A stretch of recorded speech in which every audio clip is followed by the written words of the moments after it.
Greetings. It's February already, and time flies. I'll tell you, it's crazy. Anyway, my name is Chris Morissette. I am the novice chair for the Houston Astronomical Society. I want to welcome you to tonight's meeting.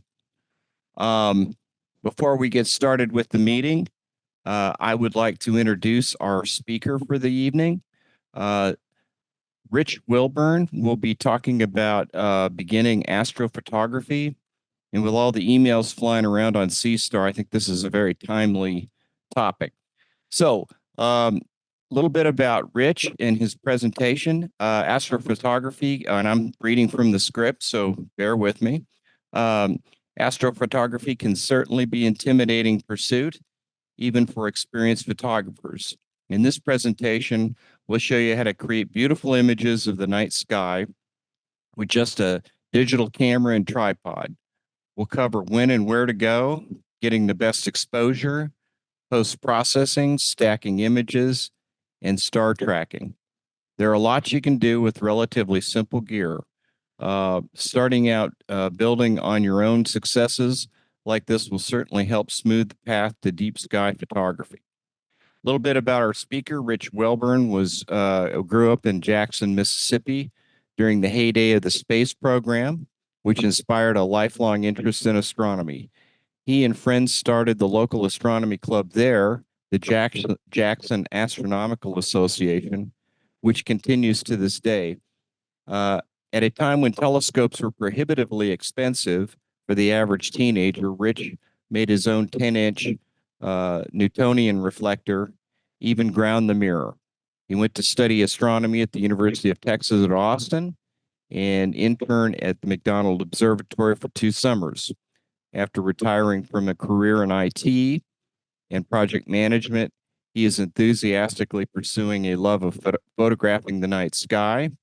His other interests include wildlife and nature photography, and you can see Rich's work on Instagram at R Wilburn. So, without further ado, I'm going to turn the program over to Rich. And before you get going, let me just remind everybody, if you would please ask your questions in the chat. And when we get done, I'll go through those questions. And if you would please ensure that you're on mute during the discussion. And with that, Rich, it's all yours. Okay, great. Thanks, Chris. Well, a little background on me. Like you heard, I've had a lifetime interest in astronomy and also a lifetime interest in photography, but I haven't started astrophotography until like the last 5 years. And so when I come at it, it's sort of with fresh eyes, not like somebody who's been doing astronomy for a long time. And my background, like I said, photographically is more nature and wildlife photography. So I just wanted to kind of show you guys real quick what's available around the Houston area. There's just some amazing, extraordinary wildlife opportunities. And I didn't realize for a long time when I lived here how rich this area was in wildlife, particularly birds. There's even a ecotourism industry down on the coast. So if you're interested in any of that at all, let me know. I'll be glad to point you to some places. But because I come into astrophotography sort of fresh, I understand how it looks to people, and it looks a lot like this, unfortunately. And when you start to ask questions and try to get help on it, well, then the answers don't really help a whole lot either, because then it's just more gobbledygook. So it can be really intimidating to start, and especially if you think you know more than you do. Speaking from personal experience, that's probably the worst place to start. So what I want to do is just walk through some opportunities for getting started in astrophotography. And also I want to point out that the bar is so high now that the quality of work that people are doing is just superb. I mean, I don't know if any of you guys know Dustin. He used to work at Land, Sea, and Sky, and this is one of his images. A while back, I picked up a copy of a book that used to be a coffee table staple called Galaxies by Timothy Ferris, and all the pictures in it were crap. I mean, by today's standards, they're all blown out. The color was bad. I mean, none of those would ever make an astro bin, much less a astronomy picture of the day. So what I want to talk about first is just going through, if all you've got is a digital camera or even an iPhone, a smartphone, how to take some great pictures of the sky. We're going to add in complexity by talking about stacking images and then using star trackers. Then we're going to talk about where smart telescopes are right now. And then finally, we're going to hit just a quick look at what a dedicated astro camera rig setup looks like and what you can get with that. So even though it said astrophotography for deep sky, it's worth pointing out that when we talk about single image astrophotography, there are just so many great opportunities. I mean, this picture here, we were on a trip back. We were done taking pictures for the day, looked out the car window, going along the Oregon coast, and there's this beautiful moon setting. So, stopped the car, jumped out, threw out a tripod, and took some pictures. And, I really love it. So the point of this one is to just remember that there's great stuff around all the time. You don't have to plan a 3-week expedition to Big Bend. A lot of times there's beautiful things to photograph just, when you least expect it. And not the least of which is coming up in April. We've got this wonderful solar eclipse, and you can shoot that with just a camera on a tripod. This was the one back in 2017, 500 millimeter lens on a tripod with a teleconverter, 0.02 of a second. Not a whole lot of real fancy equipment other than a telephoto lens. But when we talk about single image shots and we talk about astrophotography, what a lot of people think about is pictures of the Milky Way and these beautiful starscapes. So a picture like this is an example. This was taken in Big Bend several years ago. It's just a camera on a tripod with proper exposure. It really helps to have a red flashlight so you don't hit the wrong button on your camera. The requirements to do this kind of photography is you just need to know the basics of photography. And if you don't look at that as a burden. Look at that as an opportunity, because learning about ISO, exposure, f-stop, all that stuff will help with all the rest of astrophotography, even with the smart telescopes. You'll need to be able to manually focus the lens yourself. You need a dark, moonless night, a correct shutter speed for pinpoint stars, and you'll need to do some post-processing. Now, the reason these stars are pretty close to pinpoints is it's a short exposure. This was 25 seconds with a 14 millimeter wide angle lens. And if I'd gone any longer, because of the Earth's rotation, the stars would have blurred. So then the first question is, well, how long can you shoot and get an image before you start to wind up with star trails? And the easiest way to remember is the old warhorse, the 500 rule, which is really the upper limit for exposure. If you can't recall anything else, just try to remember 500 over the focal length of your lens will give you your upper limit for exposure. So in this case, a 14 millimeter lens divided into 500 is 36 seconds. Now that's a little bit generous if you use one of the really cool apps that's out there, which I'd highly recommend, Photo Pills for $10. It has one of its mini sections that will actually calculate the maximum exposure for you, given your camera and the focal length of the lens and the f-stop opening. And in this case, I can't read it. I think it's around 7 seconds. It's blocked on my screen here, but it's substantially shorter than what the 500 rule would have. So the right answer is somewhere between those two. I don't think these stars look bad, but there are people who will obsess over the star shape, and if it's egg-shaped instead of round, they'll have a fit. So if you want perfectly round stars, you probably need to shoot a little bit shorter than what the 500 rule tells you.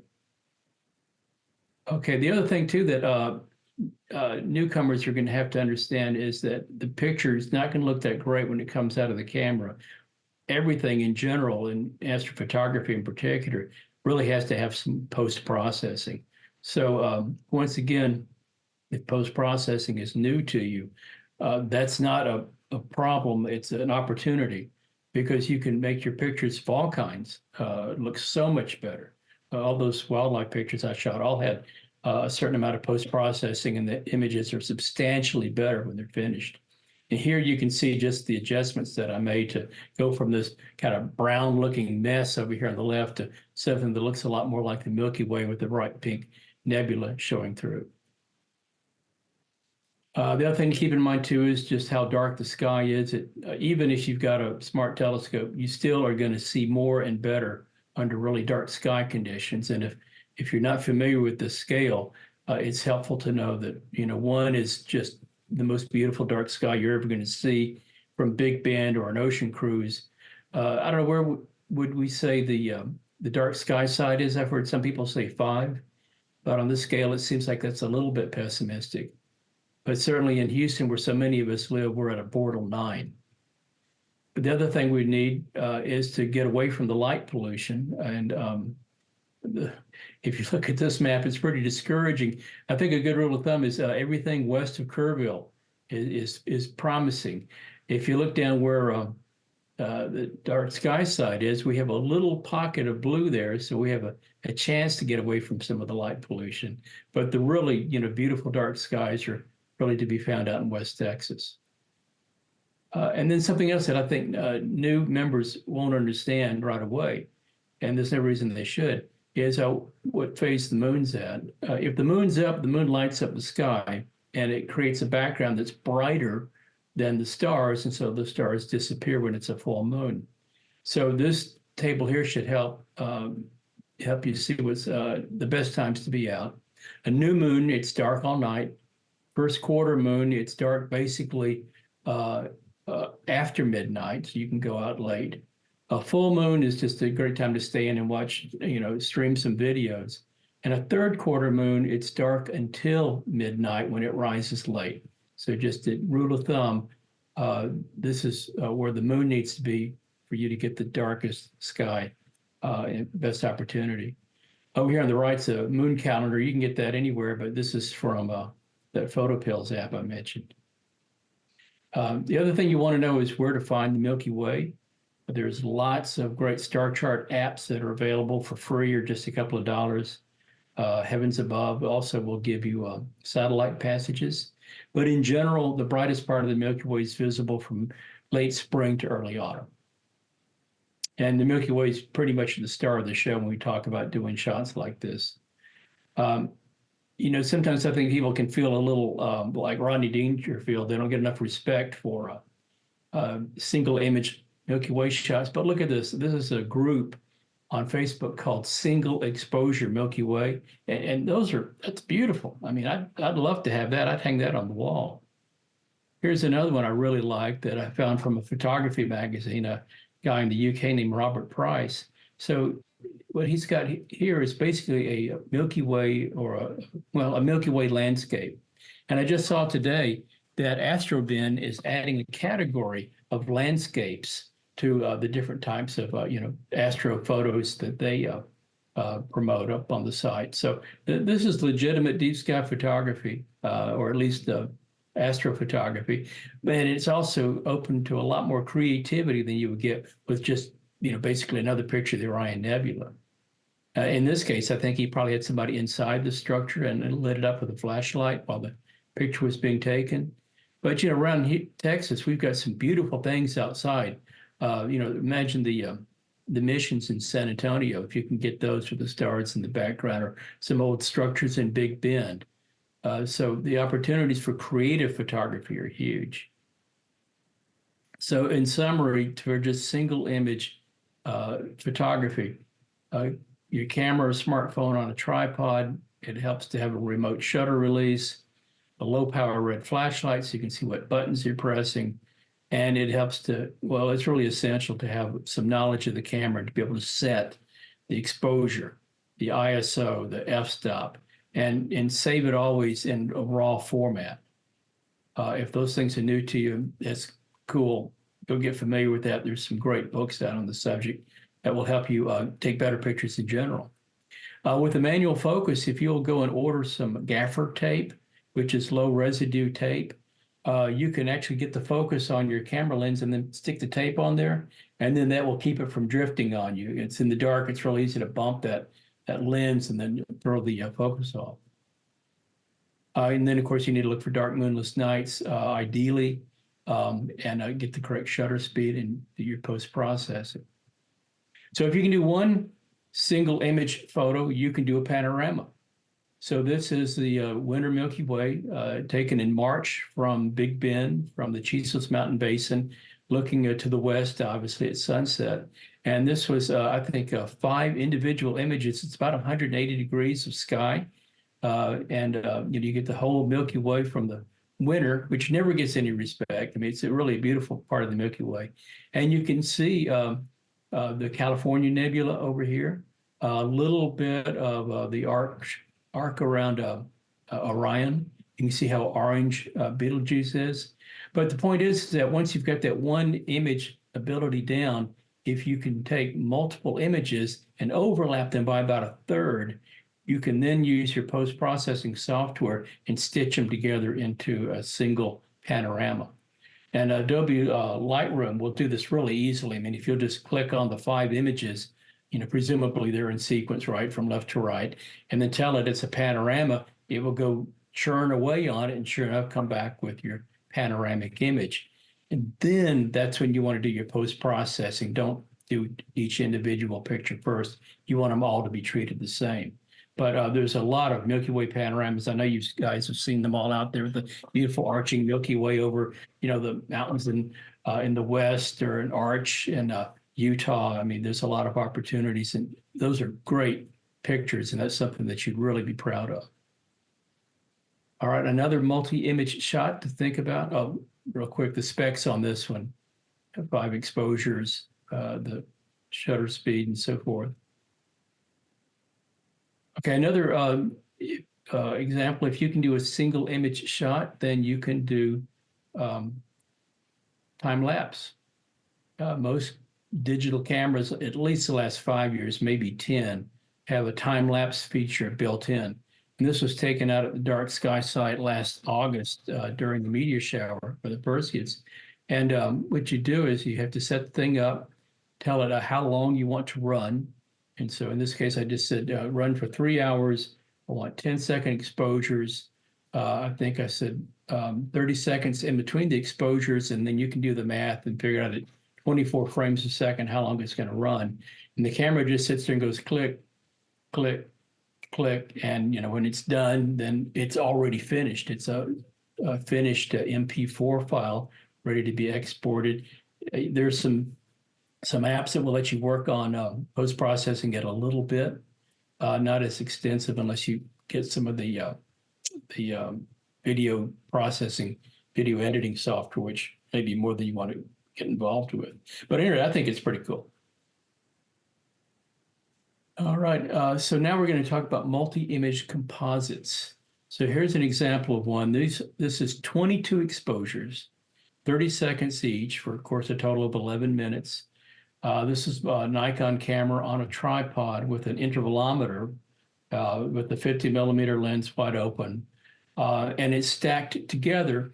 And what happens is when you stack these images up, it builds up the signal in the photograph, gives it this basically the same as a single long exposure shot, but I'm not tracking. It's just sitting there on a tripod. The only thing I have added to this equation is a device called an intervalometer. And here's what they look like. They're really inexpensive. And all the intervalometer does is just trigger the camera for you.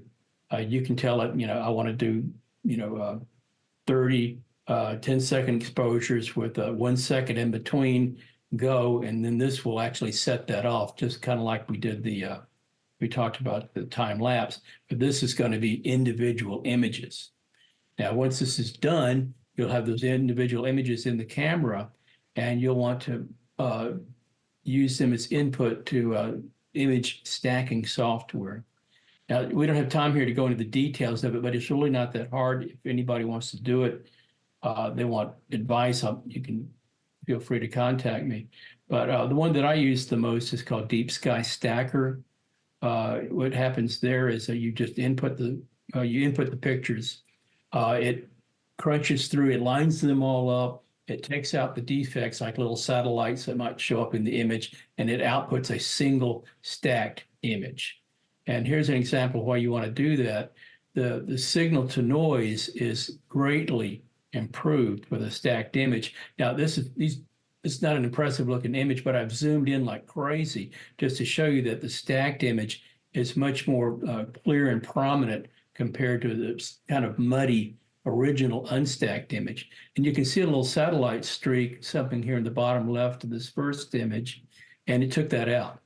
So that's pretty cool. So the workflow looks like this. Camera on tripod, intervalometer, tell it how many images you want to shoot. You take that set of images when you get back, input them into Deep Sky Stacker. It kicks out that final picture, and now you're ready to post-process it. You take that into your post-processing software, in this case, Adobe Lightroom. You make some adjustments just like we talked about before with a single image, and you wind up with something that is much more intense and a much more impressive looking shot with essentially an 11-minute exposure, even though you're just sitting on a tripod. All right, another example of composite images is a composite landscape. So here, I don't know if anybody on the call has ever been to Garner State Park, but if you haven't been, you need to go. I mean, it's really beautiful. The Frio River is a spring-fed river in central Texas. It never makes it all the way to the Gulf Coast. It never empties. It dries up before that. But it is spring water that flows, I don't know, like 50, 75 miles or something. And it goes through Garner State Park in the hill country, surrounded by these beautiful cypress trees. And it's just a wonderful spot, a great place to swim, and the most popular park in Texas. So here on this, to get this shot, what I did was I shot the Milky Way. I had the camera on a tripod again. I did 10 exposures at 10 seconds each for just 1:40. Before I started, right at twilight, I shot the foreground and actually did that in 2 shots. You don't have to, but I wanted to see what I could do. And the reason I did the 2 shots was to get the background in focus and also the near foreground in focus. And the same software that does all the other, well, let me just back up. Adobe Lightroom will actually stack, focus stack images. So it took the sharpest part of the foreground, combined it with the sharpest part of the background, and created this. Then it also has the ability to do sky replacement. So it took the background sky from twilight, threw it away, and I stacked these 10 images of the Milky Way and replaced the background sky with the sky here. I never moved the camera. I mean, this is what you would have seen if you had stood there. You have to tweak the color balance and the exposure a little bit. But I think it's a really cool example of what you can do with a camera on a tripod with an intervalometer, with stacking, and a little bit of post-processing. All righty, so basically we're still talking about camera on a tripod. We just added intervalometer and image stacking software. Now, I think anybody on this call, if you just Google Deep Sky Stacker and watched a 10-minute YouTube video, you'd be very comfortable making it work. It's really not complex at all. All right, next it is to start tracking the objects in the sky, and the simplest way to do it is to get just a star tracker. These things can be pretty affordable, $300, $500, and they're just basically a motor. You put the camera on with the counterweight. You have to polar align it, but it will then give you the ability to shoot for maybe 2 minutes, and it will follow the stars during that time. So you can get longer exposure. Instead of doing your 10-second exposures, you can do 2-minute exposures, and you can do multiple 2-minute exposures and stack those. Let me show you what that looks like. First, you're going to have to get comfortable with the polar alignment, and this is a skill that you need for just about any of the other telescopes that we're going to talk about, other than the smart scopes. But there's apps to do a polar alignment. The axis of the star tracker just has to point really not even at Polaris, close to Polaris, but really right where the north celestial pole is. And here on the right, this is an app you can get for free that tells you where Polaris is. It's in this case close to the 10 o'clock position. So you would look actually through the tracker scope, the tracker mount, and you would see something like this reticle, and you would put Polaris right there on that spot. If I showed you how to do it out of the dark sky side, it wouldn't take you 30 seconds to learn how. It doesn't have to be perfect, but if it's close enough, then you can get some pretty decent longer exposure, certainly more than 10 or 30 seconds. The other thing you need to do is figure out where your targets are. Now, this is not a bug. This is a feature of amateur astronomy. It's so helpful to know the constellations and to basically know where to look to find something like the Andromeda Galaxy. So I know a lot of people want to run off, start taking pictures right away, which is great. But over the long term, it's really, you'll enjoy astronomy a lot more if you can do things like spot the Great Square of Pegasus, follow this little trail of stars out, which is Andromeda constellation, and then move up from there and land on the Andromeda Galaxy, because you'll have to be able to point the camera at Andromeda, of course, to be able to track it and take the pictures. There's some wonderful star charts out there that will help you do this. But to me, this is amateur astronomy. And if I had to give up anything, I wouldn't want to give this part up. This would be the part that I love the most. And learning the constellations is just part and parcel of amateur astronomy, in my opinion. Here's a shot that I took of course, the Orion Nebula and the Horsehead, the Belt of Orion. This was taken 65 frames at 30 seconds, 71 frames at 60 seconds for a total exposure time of, I can't see that's blocked, it's like an hour and a half. But you can see what you're able to do now with the star tracker. You're able to shoot longer, and you're also able to put longer lenses on your camera. This Red Cat 51 telescope is just a 250 millimeter lens. I mean, if you have a telephoto lens, you can use that. So, this is a way to get started with just a little bit more equipment and your star tracker. So what can you do with that? Let me show you what one of our HAS members, Steve Brown, has done. I met Steve out at the dark sky site a couple of months ago, and these are some of his images that he's taken with his Canon camera and the star tracker. So I think he's done pretty well. All right, so the next question for a lot of newcomers is, well, where are you going to find these objects to photograph in the first place? That's a mystery.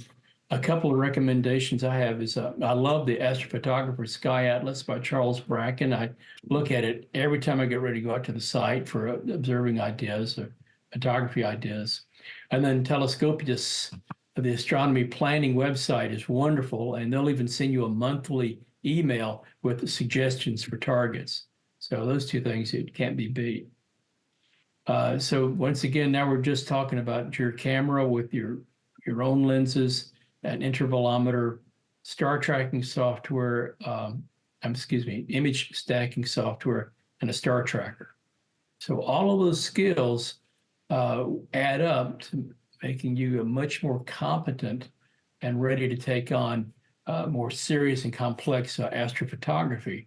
And typically, this is where you would start with the telescope rig, the astronomy camera, all the complicated stuff that people use. But we now have a new step that lets us cheat a little bit, called the smart telescopes. So the smart telescope basically takes the eyepiece away and puts a camera there, and you're looking at a screen instead of through the eyepiece. And it kind of makes sense, because if you think about mirrorless cameras, you're not looking through the camera anymore, you're looking at a screen. And we all spend all of our time looking at screens anyway, so why not look at the screen here? The other cool thing is that, before smart telescopes and before cameras became so widely available, to see anything at all, you have to have a huge aperture to dump so much light into your eye that it makes it visible. But the smart telescope can continue to integrate the image, and it will stack it itself, and it will just make the image brighter and brighter and more detailed the longer you watch. So it will do all this stuff for you. It will point the telescope. It will, there's no polar alignment. It will tell you what to look at. It'll give you a menu of things on an app on your phone or a tablet that suggests what you might want to look at. So it's a great way to get started. And if I didn't have any gear, I would have one for sure. But you're still going to get the very best pictures through the dedicated astronomy, telescope rigs if you want to go that far. But this has really, really changed the whole program where without having to master a lot of pretty esoteric skills, you're able to just jump in, read the instructions, and get some great results just right from your driveway. So here's just a graphic of what it looks like. We're watching the objects on the screen.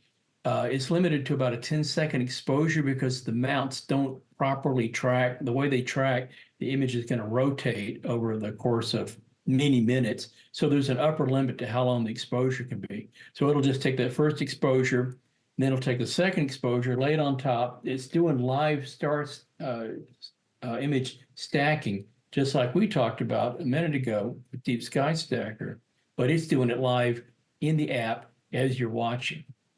And then if you like, you can then take another step, pull those images off the smart telescope, and you can process them separately yourself for extra punch. So let me show you what that looks like. Well, first off, here's an array of a sampling of what the smart telescopes in the market look like now. The second column, this is the C star that everybody's losing their mind over. But then coming up, being released pretty soon is a Celestron, pretty fine looking telescope, quite a bit more money, but it looks like it could return some incredibly impressive images.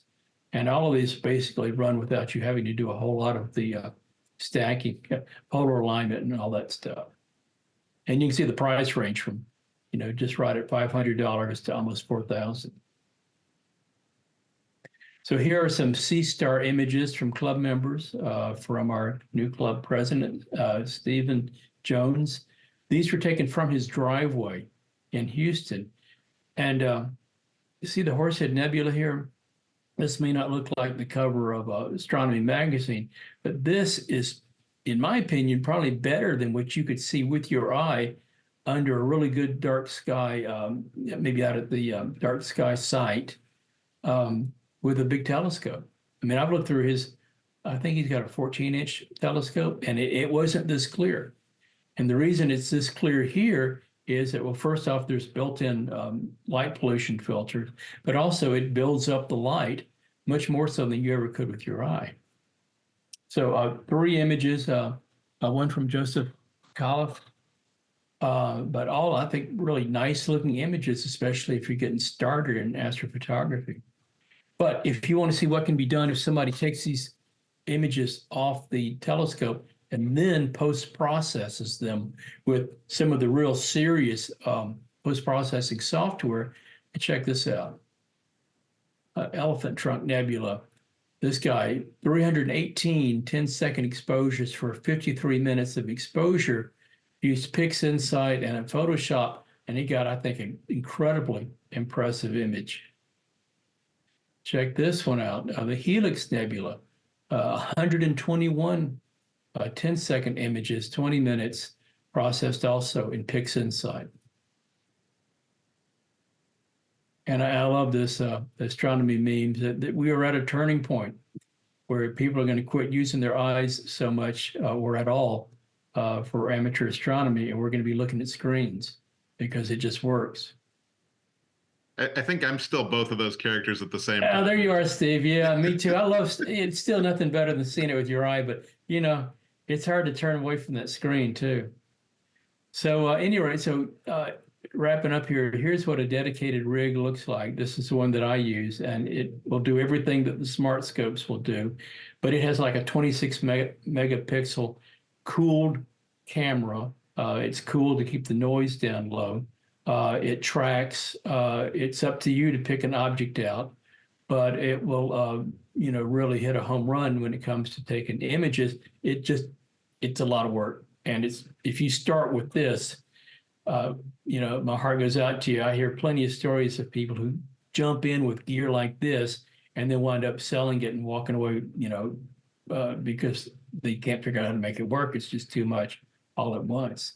So that's part of the reason I put this presentation together. If you want to do this, and you begin with a camera on tripod, and then you stack your own images, and then you go to a tracker mount, or even just a small lightweight go-to mount, you can step your way up to doing more and more complex astrophotography without having to just go into the hair pulling, what am I doing here? It's not fun anymore step.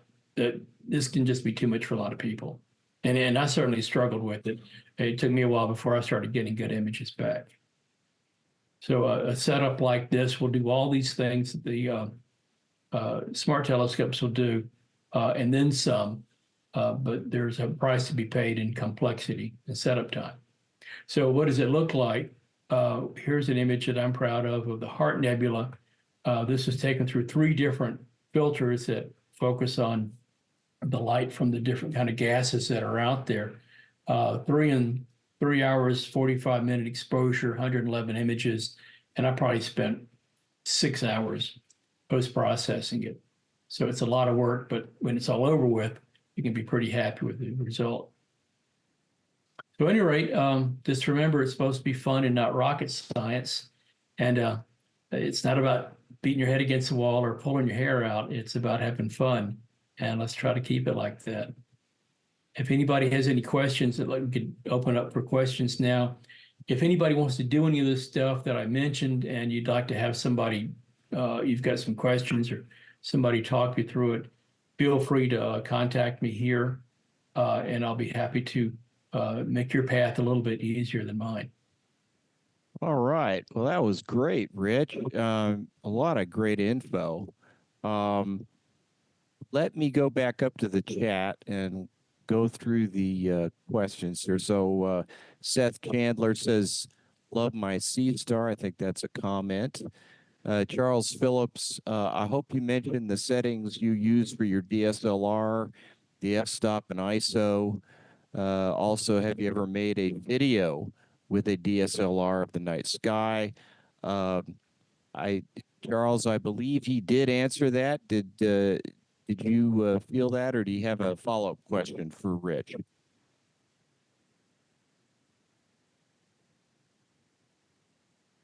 Charles Phillips. Going once, going twice. Well, I think we got that stuff covered. All the images have got the f-stop, shutter speed, ISO on there. The video, the closest thing to a video is that time lapse. And those things can be really cool. You just have to walk away from the camera and leave it alone for a long time. Yes. One other thing you can do too is take videos of, if you have a long telephoto lens, you can take videos of the moon, get some really spectacular lunar images by using a software called Auto Stacker. Yeah. So I decided to throw that in there. Dean, absolutely great subjects at hand and not need to travel for hours. I think that's a comment. Seth Chandler, you may cover this, but then how does the C-Star manage a 10-second default image? So, Seth, did I capture the essence of your question? Did that need clarification? Yeah, no, I was just curious because of that 500 rule, which I was unfamiliar with.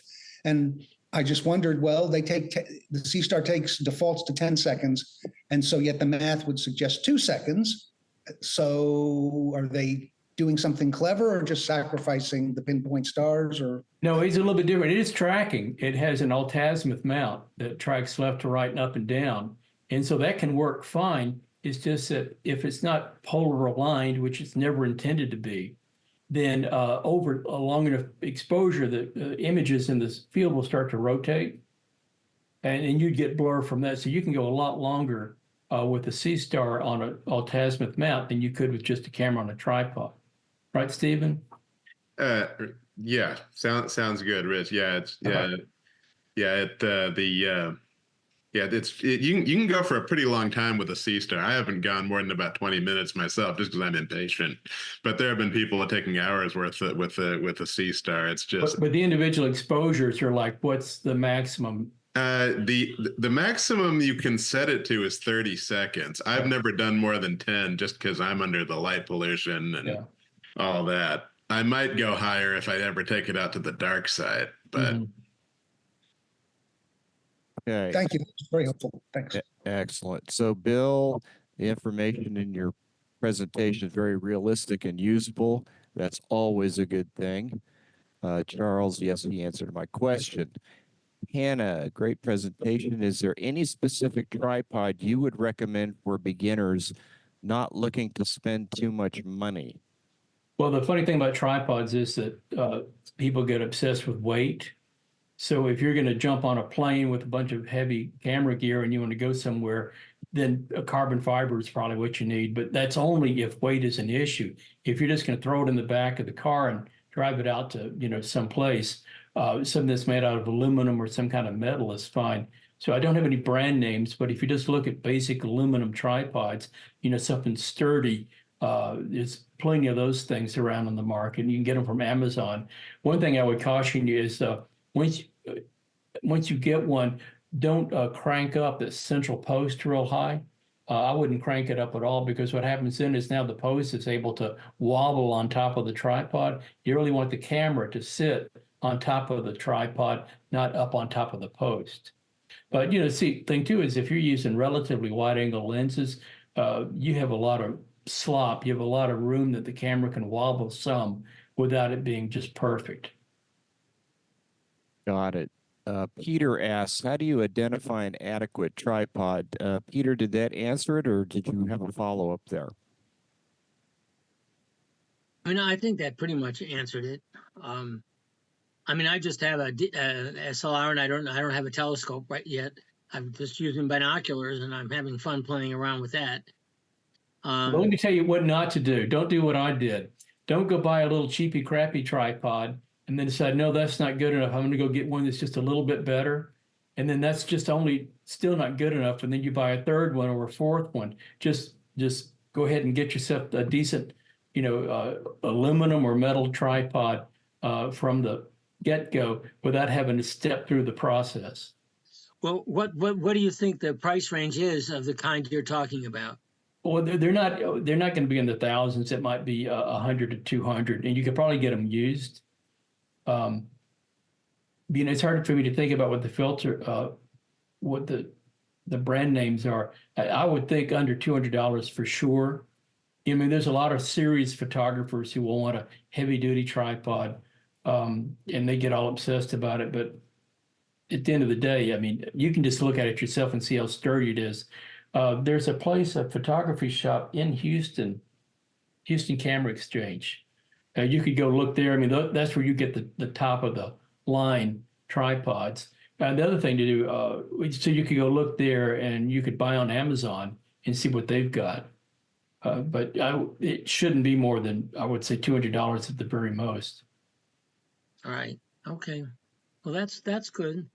The one question I have that is, I don't know how relevant it is, but on this stacking business, I presume that the program can map the same stars onto each other when you stack the photographs, because they will have moved by the time a minute goes by and you're shooting another Right. image.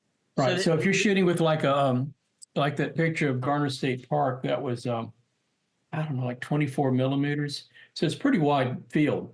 So yeah, the stars that are at the corners of those image, when you take the first image and the last image in the sequence, some of them will have moved out. So when you're stacking, there's a sweet spot. The star is right in the middle. But with a wide angle camera lens, if you're doing 10, 20-second exposures, and say you do 10 of those or 20 of those, that over that amount of time, the sky is not going to move that much. But you can't do it all night long, right? Or the object's going to be completely gone. So there's some reasonable upper limit for how far you can stack it. And if you want to take that long of an exposure, then the thing to do would be to go ahead and get a star tracker or just a really inexpensive go-to mount. Set that up, and then you ought to be able to shoot for at least 2 minutes at a shot. And you can get, of course, a lot of detail and a lot of light in a single 2-minute exposure, much less stacking them. Great. Thank you. Okay, Chris, and I hope I'm pronouncing your last name right. Shoemate says, would you recommend a good overall tripod for multi-use with a DSLR, binoculars, and C Star? Chris, did you get your question answered, or did you want to come off mute and embellish on that? Yeah, Chris. Yeah, I believe I'm there. I'm going to head over to the Houston Camera Exchange and see if I can spend some money. So, Yeah, there you go. play around with it a little bit. I did Yeah. have a follow-up question about. Again, I'm like the novice of all novices about cameras. I'm thinking like a Canon DSLR type, like a EOS. Is that too much? No, that's fine. That's great. Now, in addition to the tripod, what you're going to see when you get over there is you need something to attach the camera to the tripod. You would think that would be part of it, but it's not. There's a ball head that you need to attach, and that's what the camera sits on and swivels. So the tripod will just be flat with a screw at the top, and then the ball head will come on top of that. Camera goes on top of that, and the ball head lets the camera point and swivel. And that ball head will work with a wide angle lens and a lens up to some, I don't know, maybe 200 millimeter focal length. But if you start to get to really, really long lenses, like, I don't know, 400, 500, 600 millimeter lenses, if you were to do that, then the balance point is so far out, then you need to go to a different type of attachment than a ball head. But I would recommend shooting the sky anyway with something like no more than 200 millimeters. Okay, that's great. And I would need the ball head mount as well for use with binoculars. Is that correct or incorrect? I don't know. Anybody on the call know about binoculars? You can use it with binoculars. It's a little awkward, but a ball head will work. Okay, thanks. Okay. And as far as sorry. the C Star part of your question, I mean, the C Star actually comes with a tripod designed for it. It's a very short tripod, but you know, you don't have to look through it, so it's not like you're gonna be hurting your back bending over or anything. So it's like as far as your C Star goes, I would try the one that comes with it before putting on anything else, because the good thing about the short tripod is you get a lot less vibration and stuff. A good comment. Thank you very much. Mm-hmm. All right. Thank you. Dean Kopke. Dean, I read through your message. It looks like a comment there. If you have a question, you can come off mute. If not, we'll move along. Oh, No real question. Just I was happy with the presentation, and I started in big, so I'm having to put everything together. But my first shot was way better than professional astronomers took. When I was a kid. Nice. all right. Yeah, I took the center of the Orion Nebula. Wow, there's color in there. I didn't see that when I was looking at it. Man, that is. So What a thrill. All right. I have a slight since I'm on a comment from the last January's meeting. I was one who had the trouble with the HEQ5 tripod. Oh, right. Yep. It turns out that I think it was mostly in section 8 of the manual talking about re-syncing the encoders. I got rid of about 2/3 of the trouble by doing that, and I think I'm just having to move back and forth. As soon as this meeting's over, I'm going to go see how much I corrected. This telescope is sitting outside waiting for me. Okay. But yeah, so Hello? Did we lose Dean?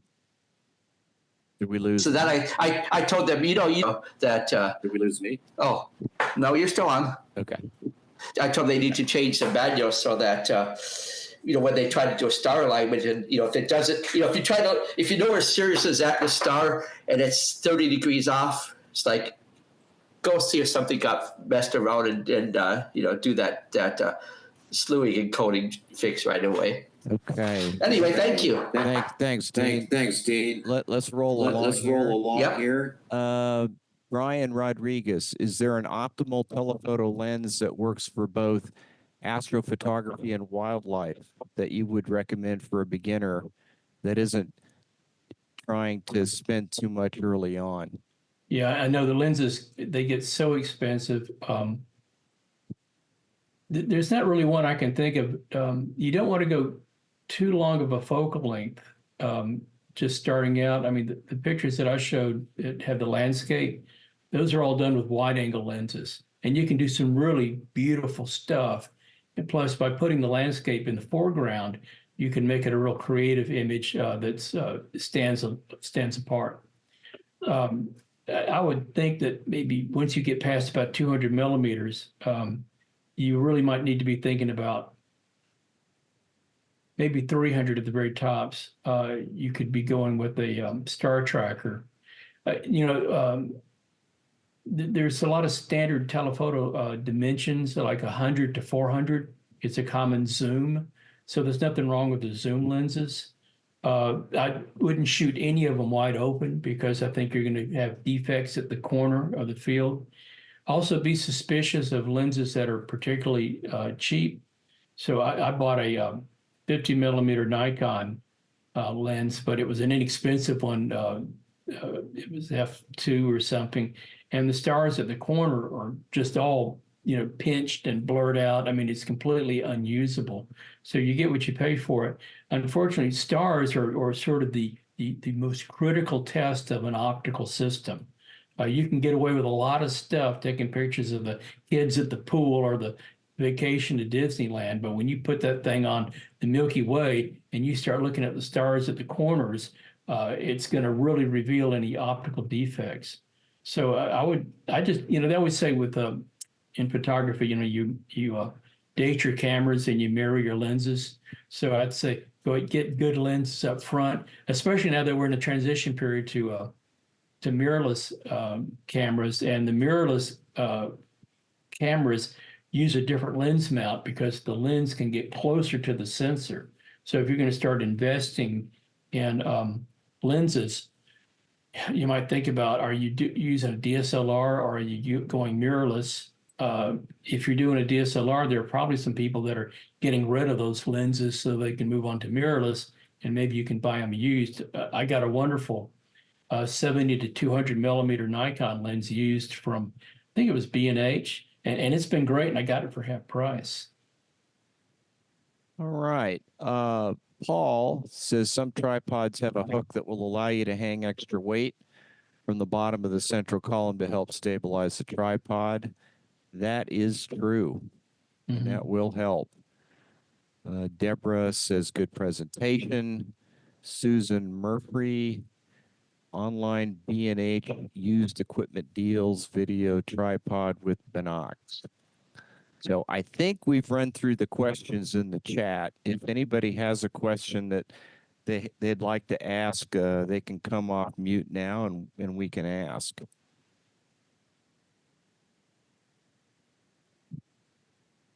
All right. Well, thanks for the time, guys. I appreciate it. Yeah. So great present. Oh, I'm sorry. Go ahead. Yeah, I just wanted to know, when is the dark site trip coming up? Is it next weekend? The dark site trip is scheduled for Saturday, February 10th, weather permitting. Right. Yes. Okay. And then who do I contact for that? Well, this Peter.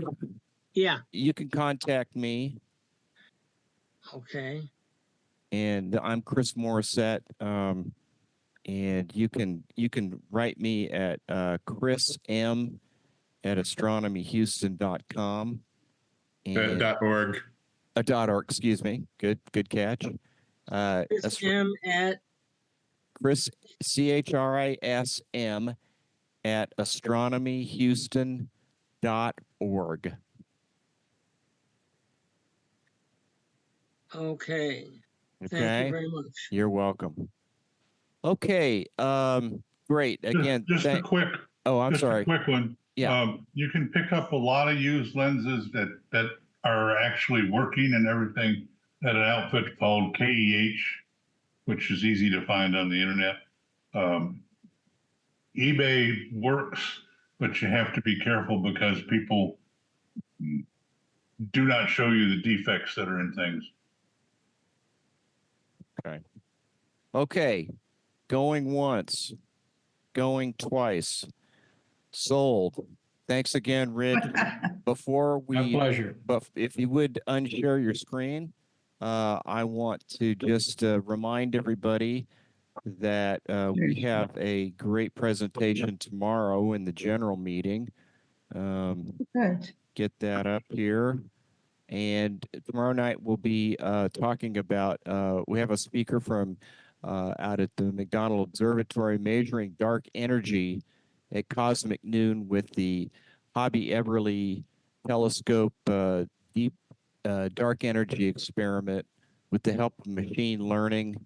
And I'm going to have to get that Learning and Citizen Scientist by Aaron Cooper. Let's go with Aaron Cooper. So please dial in for that tomorrow.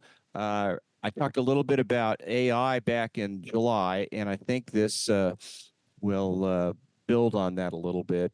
Hopefully, I'm sure it will a lot. So anyway, look forward to seeing everybody tomorrow, and have a great rest of your evening. Thank you. All right. Great Thanks, job, guys. Rich. Bye. Thank you.